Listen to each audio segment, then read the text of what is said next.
A Teia do Aranha 19 foi publicado aqui em abril de 1991 e traz uma história bem legal que já tinha até saído pela Ebal em 73. Essa história do Homem-Aranha saiu nos Estados Unidos em 71 e pela RGE em 1979, né?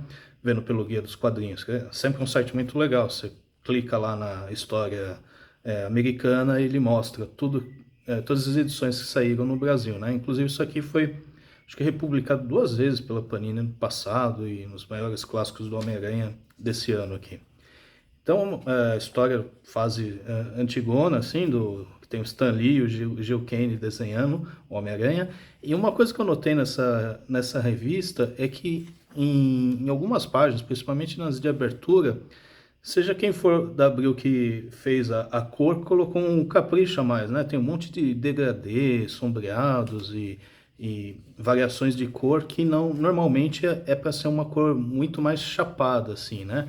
Eu estava até vendo o scan da edição americana disso e não tem esses degradês aqui. É versão antiga mesmo da arte chapadona, né? Então, acho que de vez em quando alguém gostava muito da história lá na Abril e dava um talento a mais nas cores, né? O que é bem legal, porque torna essa edição única, né? Você pode às vezes ter o encadernado da Panini, mas assim como Guerras Secretas, que tem as diferenças e tal, essas variações de cor deixam cada edição da revista única, assim, e é legal, né, de ver as diferenças e colecionar. E essa história abre assim com o Homem-Aranha acompanhando um protesto lá no Clarim Diário, uma coisa bem anos 60, assim, os caras protestando, falando, vocês só dão notícias para os ricos, não prestam atenção nas minorias e tal. E aí chega o Jameson, um puto da vida, assim, sai fora dessa bagunça aqui, o meu jornal sempre lutou pelos direitos humanos, mas é do meu jeito e se você quiser, que mande uma carta e tal. Estavam lá para encher o Jameson de porrada e o Homem-Aranha salva ele. O Jameson ele fica puto, né? Então ele vai atrás de um cientista lá chamado Smite, acho que é essa a pronúncia do nome, e cria um robozão lá para ir atrás do Homem-Aranha. E o cara fala, tô aqui os controles, Jameson vai lá tal. Só que na verdade esse Smite ele queria usar esse robô para roubar um componente eletrônico lá que daria acesso a ele a todas as câmeras da cidade. E essa outra coisa curiosa dessa história, né? Ela tem essa questão da vigilância de câmeras, assim, nos anos 60, como se fosse uma coisa meio futurista tal, e hoje seria a coisa mais normal do mundo, né? E é engraçado que no final vai ter lá o Jameson protestando contra junto de outras pessoas contra essas câmeras, porque é uma invasão de privacidade e tal. Enquanto hoje praticamente se aceita, né? Que vai ter câmera em tudo quanto é lugar. Mas aqui o primeiro robô, o Homem-Aranha consegue fugir, derrotar tal, só que ele o Smite acaba usando o robô para roubar esse componente e controlar todas as câmeras da cidade, que ele que tinha criado essas câmeras e vendido para a polícia, mas não tinha um controle dela. Esse componente eletrônico que ele roubou, agora ele consegue assistir tudo. Daí ele assiste aqui o Homem-Aranha tirando a máscara e revelando a verdadeira identidade. Só que ele não conhecia o Peter Parker, tal, não tinha Facebook na época, tal.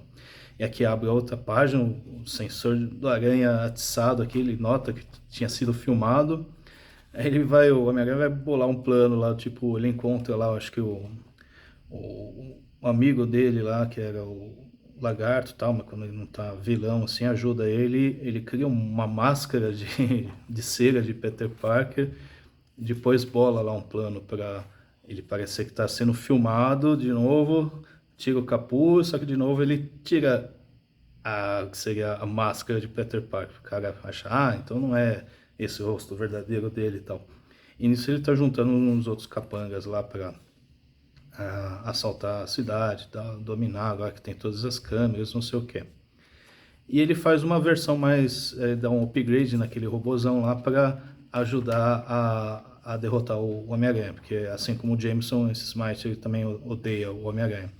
E aqui vai ter uns rolos da vida pessoal do Peter Parker, né? O Flash, ele tinha voltado, acho que do Vietnã e tal, com algum pepino aí que vai aparecer nas outras edições. Aqui tá na fase do Peter Parker com a Gwen Stacy e tal. E aqui ele enfrenta de novo o Robozão prende ele numa teia, estilo Homem-Aranha e tal. Aqui outro exemplo de umas cores, uns degradês que normalmente não teria em revistas da Abril e tal. Em geral seria mais chapadão. E então, toda essa história aqui é divertida, porque é o Homem-Aranha versus um robozão cheio de tentáculos, tipo uma aranha, assim e tal. Então vai ser uma história legal, divertida de ler e tal. No fim ele vai lá conseguir vencer e tal, dá um jeito de sabotar o robô e aí termina, né, essa edição com o Jameson que tava puto lá com um protesto contra questões sociais lá, num protesto também aqui contra essas câmeras e tal. Ah, mas no finalzinho mesmo o que aparece é o Homem-Aranha lá invadindo o escritório do Jameson e falando, sei que você estava por trás daquele robô, não me enche mais o saco, senão você vai ver. Aí o Jameson fala, não, beleza, tal, não vou fazer mais isso, tal. E depois mostra ele com dedos cruzados, assim, tipo, claro que eu vou continuar te perseguindo. E aqui o final de uma ponta solta, assim, de alguma coisa que está acontecendo na vida pessoal do Flash e tal. Legal que tem uma pagininha aqui que dá um resumo dessas histórias, do que está acontecendo, tipo notas de rodapé, assim. Aí, fechando essa edição, essas 3 histórias de Homem-Aranha, essa daqui que é do Tocha Humana, do Quarteto Fantástico, mas também mais no universo do Homem-Aranha também. Uma história bem legal que tá aqui o Tocha Humana chegando tal, pro Richard falar, tem aqui o sinal do quarteto e tal, estamos sendo chamados, o cara falar, tô ocupado, vai você, mas vai lá conversar com o Homem-Aranha antes, porque o Homem-Aranha aqui, ele é muito perigoso, o Peter Parker já derrotou ele e tal, pede ajuda. O cara fala, tá, mas meio contra a vontade. Só que andando pela cidade ele acaba topando com o Homem-Aranha e vai enfrentar ele e tal. O Homem-Aranha, ele foge, fala, não tô muito afim de brigar com você, meu inimigo é o Homem-Aranha. Eu tô chamando, fica puto e se disfarça de Homem-Aranha aqui para chamar a atenção do Homem-Aranha para ir enfrentar ele, né? Ele bota aqui uma fantasia de Homem-Aranha, depois ele fica em chamas tal, e vai enfrentar o cara. Só que ele cai na armadilha do Homem-Aranha, né? Ele entra aqui num prédio e as chamas dele ativam a proteção contra incêndio e ele começa a perder os poderes. Só que também ele pega e joga o Homem-Aranha na água, assim, e o Homem-Aranha fica travadão, porque ele fica uma lama tal, também perde os poderes. Eles vão ter que se enfrentar só no soco, assim. O Homem-Aranha fala, pô, eu sou o dobro do seu tamanho, você não vai conseguir me derrotar.